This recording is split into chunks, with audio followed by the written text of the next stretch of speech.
Hello everyone, আমি রুদ্রাক্ষী। তো আজকে আমি বাড়িতে ভেন্ডির তরকারি রান্না করেছি, সেটাই তোমাদের সঙ্গে শেয়ার করছি।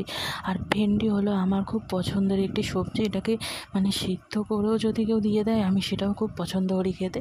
তো ভেন্ডিটাকে আমি ঠিক এরকমভাবে কেটেছি, মাঝখান থেকে ফেলেছি, তারপরে দু টুকরো করেছি। আর এদিকে আলুগুলোকে এরকম আলু ভাজার মতন কেটেছি, আলু ভাজার থেকে একটু মোটা, যেমন ফ্রেঞ্চ ফ্রাইতে হয়। আর পেঁয়াজ কুচিয়েছি। তারপরে কড়াইতে একদম সামান্য সর্ষের তেল, এটাতে কিন্তু তেল একদমই কম লাগে, সর্ষের তেল দিয়ে হাতে একটুখানি রাঁধুনিকে ভালো করে ঘষে নিয়ে দিয়ে দিলাম ফোড়নে। বা রাঁধুনিটা একটু ভালো মতন করে নাড়াচাড়া করে নিচ্ছি।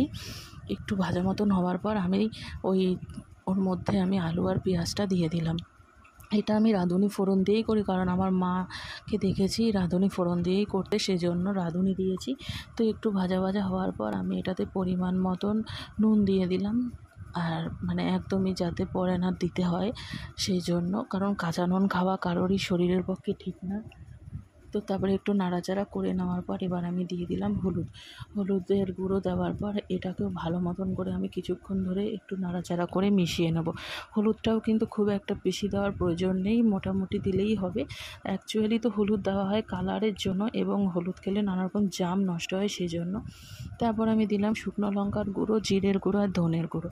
তো কেউ কেউ চাইলে এটা কাঁচা লঙ্কা দিয়েও করতে পারে, তো আমি এটা শুকনো লঙ্কা দিয়েই করেছি। দিয়ে এবার লঙ্কা সব রকম মশলা দিয়ে এবার একটু ভালো মতন করে নাড়াচাড়া করে নেব। আর সামান্য পরিমাণ জল দিয়েছি, যাতে না মশলাটা পুড়ে যায়, কারণ অল্প তেলে রান্নাটা করেছি তো সেই জন্য। দিয়ে এবার একটু নাড়াচাড়া করে নিলাম কিছুক্ষণ ধরে। তো মোটামুটি জলটা যেই মুহূর্তে একটু টেনে গেছে, দেখো জলটা কিন্তু আর নেই, জলটা পুরোপুরি টেনে গেছে। এবার এর মধ্যে যে ভেন্ডিগুলোকে কেটে রেখেছিলাম সেগুলো দিয়ে দিয়েছি। আর আমি কিন্তু ভেন্ডি আগে ধুয়ে তারপর কাটি, ভেন্ডি কেটে কিন্তু ধুতে নেই। তো এবার আমি ভেন্ডিটা দিয়ে ভালো মতন করে নাড়াচাড়া করে মিশিয়ে নেব ভেন্ডিটার সাথে। একটু মতন নাড়াচাড়া করে নিই, এবার আমি এতে জল দিয়ে দেবো। জল দিয়ে এবারে জলটা কিন্তু একটু বেশি দিয়েছি, কারণ ভেন্ডিটা পুরোপুরিভাবে সেদ্ধ হবে, আলুও সেদ্ধ হবে। তো দিয়ে এবার ঢাকনা চাপা দিয়েছি। তারপর খানিকক্ষণ পরে এসে এবার দেখছি যে জলটা অনেকটা কমে গেছে, আলুটাও একটু সেদ্ধ হয়ে গেছে, আর ভেন্ডিটাও অনেকটা সিদ্ধ হয়ে গেছে। তারপরে একটু নাড়াচাড়া করে নিলাম। কিছুক্ষণ নাড়াচাড়া করার পর দেখো একদমই এরকম হয়েছে, আর একটু নাড়াচাড়া করে নিলাম। তো আমার রান্না কিন্তু হয়ে গেছে, আর ভেন্ডির তরকারিটা আমার একদমই হয়ে গেছে। এটা ভাত দিয়েও কেন, রুটি দিয়েও ভালো লাগে খেতে।